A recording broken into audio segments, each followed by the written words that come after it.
Stephanie Jenkins posted back to school pictures of her kids, and the amount of people I'm seeing screenshot and repost these kids' pictures is weird as fuck to me. I don't care that you blurred their faces out. I don't give a fuck. It's weird. And the amount of grown adults that I'm seeing critique every single solitary aspect of these kids' outfits is also weird. I understand that this is something that's very obviously going to get you clicks and views because it's something everyone has been waiting for, literally counting the seconds down to see if these kids go back to school. But you don't need to include pictures of them in your video in order to get the traffic that you want. If you can't get the traffic on your own, then you don't need to be talking about the story in the first place. I'm sorry, but y'all are weird. So of course, Stephanie from the Resilient Jenkins is going to break the rules and post Deshawn even though she's not supposed to. In her latest video, basically what she's doing is posting her kids who are going back to school. So glad for that because Stephanie Jenkins is not going to homeschool.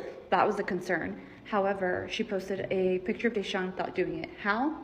You can see in this screenshot right here how you can see what he's wearing because you see his leg and it's disgusting. Stephanie Jenkins, or as TikTok knows her, Resilient Jenkins, just gave the internet a moment of peace, if only for a second. After months of chaos, instability, and motel room TikToks that blurred every boundary between privacy and performance, she finally did something that felt right. She sent her kids back to school, not to be homeschooled from a cramped motel room with unwashed sheets and loud live streams running in the background, not to be trapped in a 28-day cycles of eviction anxiety, but to actual school, to a real classroom with real teachers and a chance to normalcy.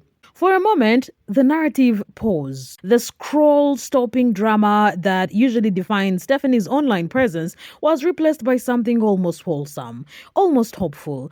People paused, they watched, and for a brief second, they let their guard down. Could this finally be a step in the right direction? For many viewers, that was the first genuine sigh of relief they would felt in months of following Stephanie's chaotic timeline. It was the kind of collective exhale that happens when something unexpectedly good pierces through a long pattern of dysfunction. Because even though this mom's entire online presence is steeped in relentless drama, questionable parenting choices, and a cycle of live stream monetization that often turns her family's private struggles into public entertainment, one truth has always stood firm.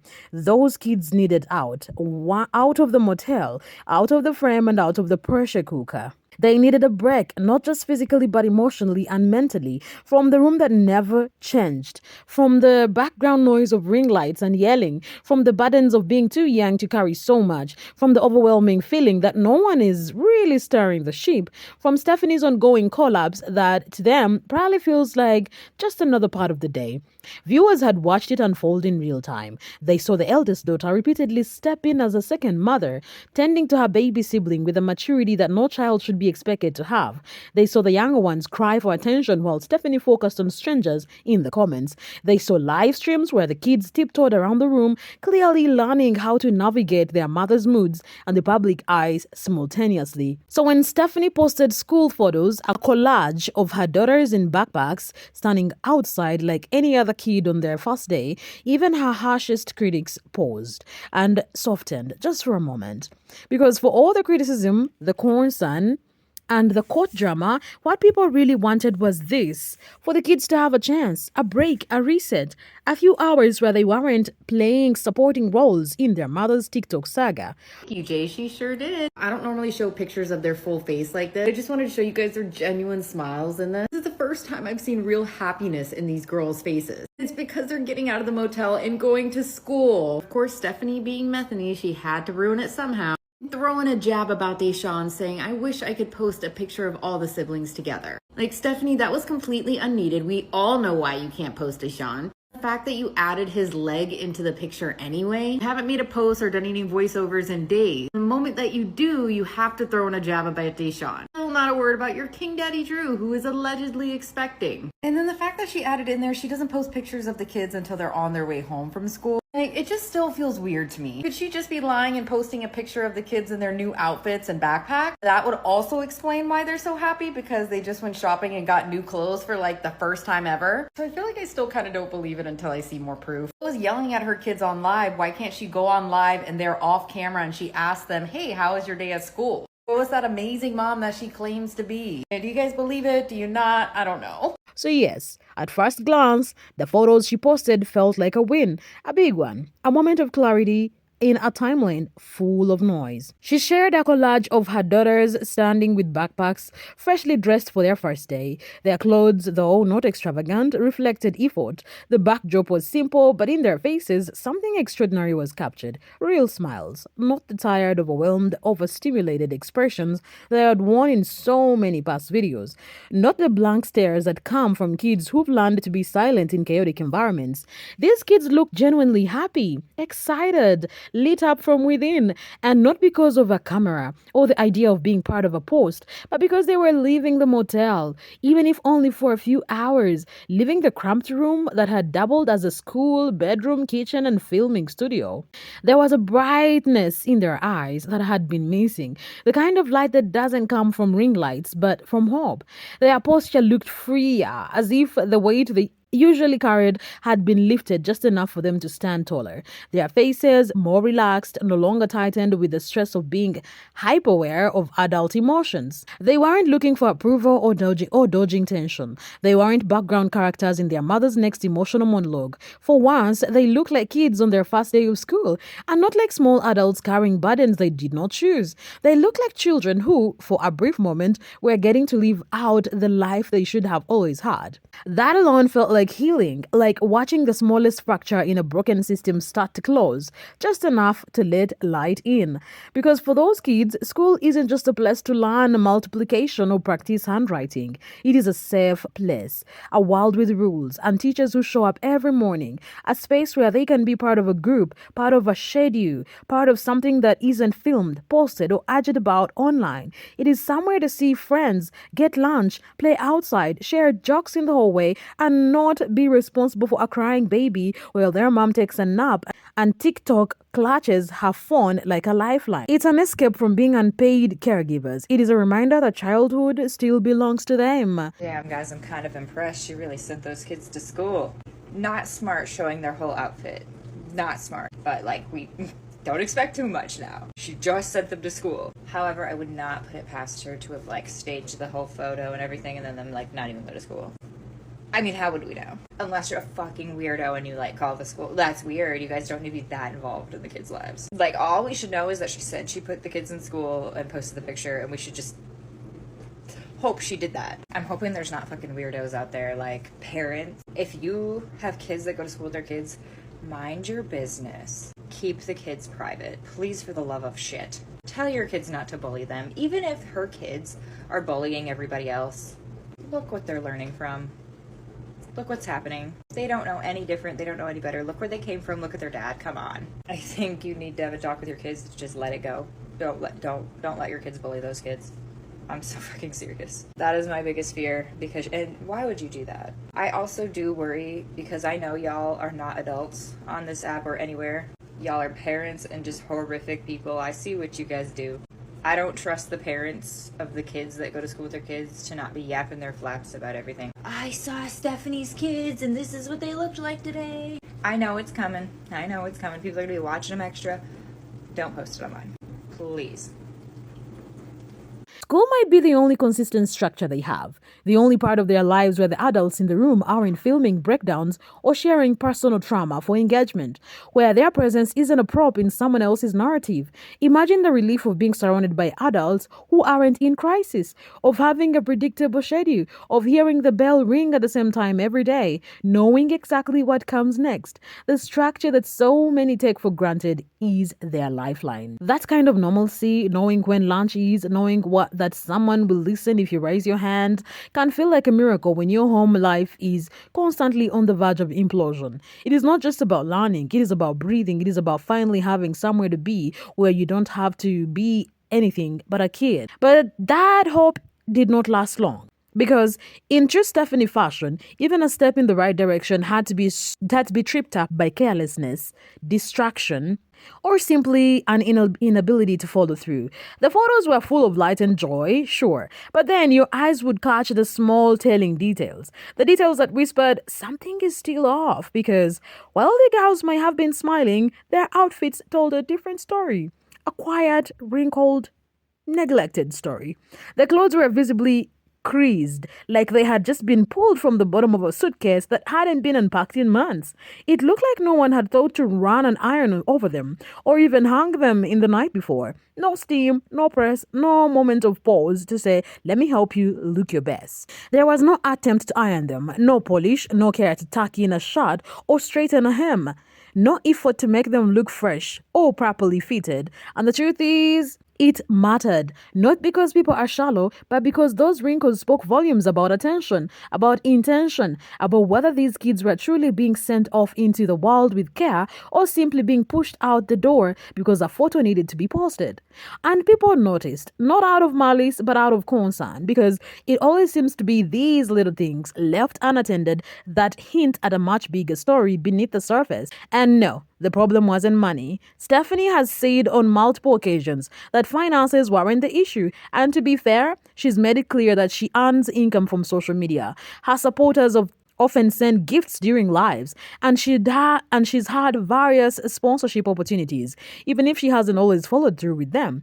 So when people criticize how the kids look, it isn't from a place of expecting luxury. It is not about wanting to see them in matching outfits from brand name stores. It's about wondering why the most basic efforts still aren't being made when the resources, at least to some extent, exist. And it wasn't about luxury either. No one expects designer clothes. No one is saying she should be showing up with monogrammed backpacks and shiny new sneakers.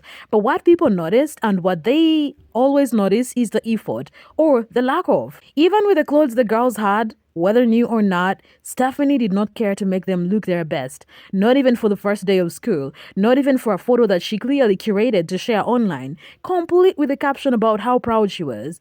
It left people asking, if you had the time to take and edit these photos, if you had the energy to post them, then why didn't you take an extra 10 minutes to make sure your daughters were fully prepared?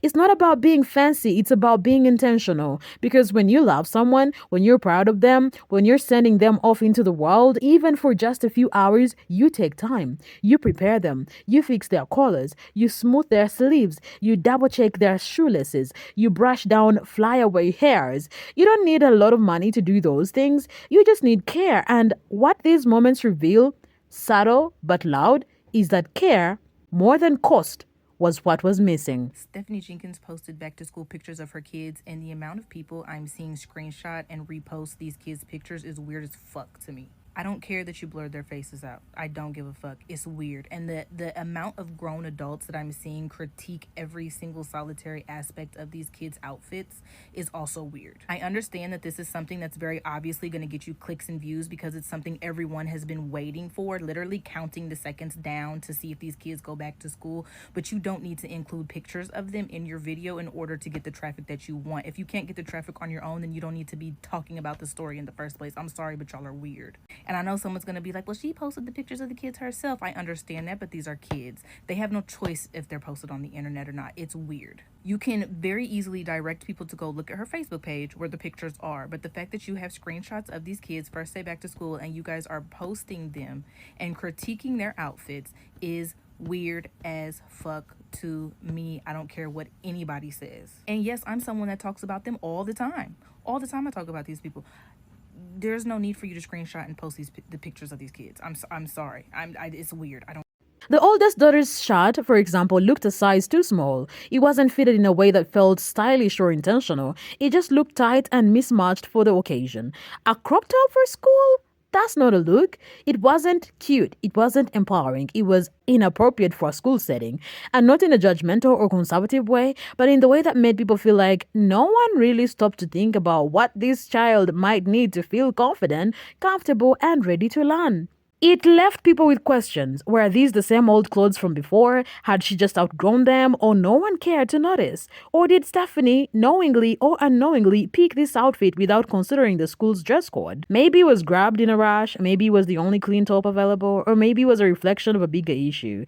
The chronic lack of attention to detail that seems to define how these kids are often prepped for the outside world. It made people question everything because it wasn't just about the shirt, it wasn't just a fashion choice, it was about the pattern. And a visible reminder that even in moments that should be full of care and excitement, something is always missing. The shot was too small and the message it sent was too big to ignore. Again, no one expected a full-on back-to-school haul. No one needed to see coordinated outfits, designer shoes, or matching lunchboxes. This wasn't about fashion or keeping up appearances. It was about the message being sent to the children themselves. Because if you're going to take pictures, post them online, and write captions about your little beauties, maybe take 5 minutes to iron the clothes. Maybe pause long enough to comb through the wrinkles, both literal and emotional. Maybe lay their outfits out the night before. Maybe check that their shirts fit, their shoes match, and their hair looks cared for. Maybe care. Because when you decide to share these moments with the world, you're also telling the world what matters to you. And more importantly, you're telling your kids how much effort they're worth. That 5 minutes of attention could have meant everything. It could have said, "You matter enough for me to try." It's the bare minimum, not the extraordinary, not even the impressive, just the basics of parenting with intention. The kind of care that shows up in the quiet moments, the kind that doesn't cost a thing but changes everything. And then there was the hair. The eldest daughter's hair was barely styled. It looked tossed up into a last-minute half up, half down attempt with no combing or prep. Not even the slightest smoothing of edges, not a ponytail slicked back with care, not a braid, not a bun, not a ribbon, nothing to mark this day as special or even worth preparing for. This is the same mom who goes live doing her daughter's hair on camera, showing off their wash days and bonding moments. The same mom who has made content out of brushing and oiling and detangling. But she couldn't do that for the first day of school. It did not sit right. Not with viewers who'd seen her put more effort into her own wig installs than she did into her child's back-to-school prep. Not with followers who remembered her buying ring lights but not hair bows. Not with the people who watched her review hair products on live but couldn't find clips, ties, or even a little gel for her daughter. It looked like another moment where she chose the camera over care. A moment where vanity won over parenting. A moment that revealed again who she's really getting ready for. Was she tired? Was she overwhelmed? Or did she just not want to let go? Because if you followed this journey long enough, you know Stephanie has a hard time with control. Letting the girls go to school, physically out of reach, might have triggered something unsettling. Control for Stephanie isn't just about discipline, it's about visibility, presence, and ownership. So when the girls leave the house, even for school, even for something good, she's not just losing access to them, she's losing access to the image she presents online.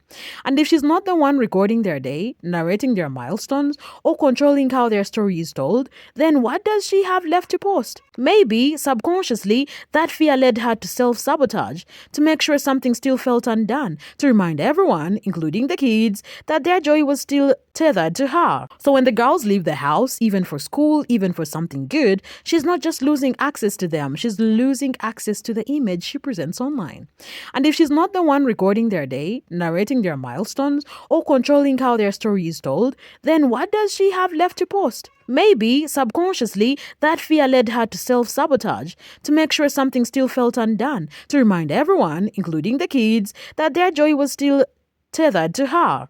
She's done it before, in small ways, in passive-aggressive captions, in half-efforts that leave more questions than peace. In moments where it all looks like she's doing something good, but it feels like she's just trying to keep the reins, to keep herself at the center of the frame, even when the story should be about someone else. But one of the most debated aspects wasn't even about the girls, it was about Deshawn. If you looked closely at one of the pictures, you could see a part of a boy's arm and leg in the frame. That boy was Deshawn, Drew's son, Stephanie's stepson. And according to court orders, she isn't allowed to show him on social media. Period. That was part of the most recent custody decision made in her absence, where the judge ruled through Drew that Deshawn should not be publicly posted by Stephanie. So was this a violation? Some viewers say yes. They urge that even showing part of his arm or his leg is still a violation. That she should have taken 5 seconds to crop him out fully. That even a subtle post is still defiance. Because when you're given boundaries by a judge, you don't tiptoe around them. You follow them. So of course, Stephanie from the Resilient Jenkins is going to break the rules and post Deshawn even though she's not supposed to. In her latest video, basically what she's doing is posting her kids who are going back to school. So glad for that because Stephanie Jenkins is not going to homeschool. That was a concern. However, she posted a picture of Deshaun without doing it. How? You can see in this screenshot right here how you can see what he's wearing because you see his leg and it's disgusting. I'm sure he's dressed cute, but just the fact that she's posting him and she's not legally allowed to is what's really getting to me. She really loves breaking the rules, and Stephanie Jenkins, you are trifling for that. Did you see it? I don't know. Go ahead and post and let me know what you think. Comment all the things because I just don't know how she thinks it's okay to continue to do this. I guess she's resilient to following any kind of laws or judge orders. Stephanie Jenkins, why? Like, you obviously do not care about keeping him, right? At all. Others, however, defended her. They say his face wasn't visible, so it doesn't count. That maybe she tried to crop him out and just did not do it properly. Maybe she did not mean to. Maybe it was just poor editing, or maybe, just maybe, it was another performance. But the caption tells a story, one that pulled more attention than the photo itself. Stephanie wrote, "I'm not the type to share what my kids are wearing to school until they're on their way home from school. But this is what my two little beauties wore for their first day back to school. Sadly, I can't include the picture of all the siblings together, but they're all looking so grown up this year. Got my mama heart swelling. Let that sink in. Sadly, I can't include the picture of all the siblings together." This wasn't a slip, that was intention, a deliberate emotional cue, a soft, veiled complaint that pulled the spotlight off the kids and placed it back on her. It sounded like a gentle lament, but it carried something sharper underneath, a nudge toward sympathy. It was her way of signaling to the audience that she felt wronged, that something was missing, that someone's rules had robbed her of the full picture, that even in a sweet moment, she couldn't help but remind the public of what she's not allowed to do. In doing so, she subtly flipped the narrative from a proud mom moment to yet another reminder that she doesn't accept the boundaries set for her. And with that single sentence, she made the conversation about herself again. She wanted to. She cared enough to say it out loud, not just once, but in a way that emphasized her loss over Deshaun more than her pride in her daughters. She wanted to show Deshaun. She wanted to send a message to her audience and maybe even to the court that he's still part of her story. She wanted the world to see them as one big happy blended family, even if the image defied the legal reality. Maybe she wanted the credit, the applause for being the bigger person, the bonus points for including her stepson in a milestone moment. Maybe she wanted to be seen as the loving stepmom who doesn't differentiate between biological and bonus kids. Or maybe this feels most likely she wanted to defy court in the softest way she could. A blurry leg here, a cropped arm there, a caption soaked in longing, just enough to stir empathy without technically breaking the rules. But the truth remains, that caption wasn't about her daughters. It wasn't about the joy, their experience, their growth. It was about her feelings, her resentment, her power, and her need to keep proving, even in subtle ways, that she still holds the pen in the story she wants to tell. And her need to keep proving, even in subtle ways, that she still holds the pen in the story she wants to tell, rules or not. It's this subtle jab at the court system that feels so familiar to longtime viewers. This performance of heartbreak because she couldn't include Deshaun, not because it wasn't her place, but because she felt robbed. She still thinks of him as hers. She still wants to post him, still wants to build that image. And what for? Clout? Control? Or is it about competing with his real mother? Stephanie has made little digs before, shading Deshaun's mom for being able to provide for him, for taking him on trips she can't afford, for doing the things she wants to do with her gals. She's hinted at jealousy, and it shows in moments like this. So yes, even in a moment that could have been all about the kids, Stephanie made it about her. Still, many viewers tried to find the good, the fact that these kids were going to school, that they had a moment of peace, that they looked for once like they were allowed to be children, even if just for one day. But even that hope was cut out. It was cut short because some people began questioning whether the kids were even in school at all, that maybe these weren't real back-to-school photos, but staged ones, just a way to get the public to back off, to stop the criticism, to give her some breathing room. After all, Stephanie has been accused of faking milestones before. So, were the kids really back in school, or was this a photo op?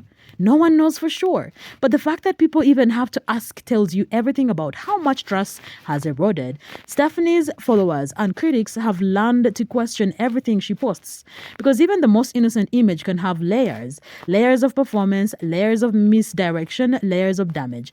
And this is where the emotional toll really starts to show. Because regardless of Stephanie's intentions, the ones who suffer the most are still the kids. They are the ones growing up online, with every move scrutinized, with every mistake broadcasted, with every private moment potentially monetized.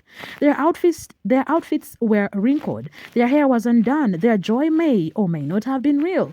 But one thing is clear, these girls deserve better. Better than motel walls, better than parental chaos, better than being caught in the storm of a mother trying to be an influencer before being a parent. They deserve stability, they deserve privacy, they deserve the kind of life that doesn't need a caption. And we can only hope that one day they get it.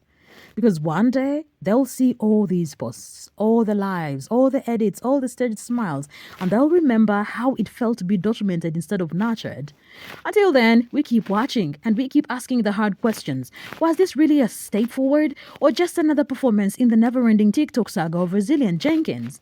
Let me know what you think, like and subscribe for more stories like this, and keep your eyes open because in this corner of TikTok, even the happy moments come with a twist.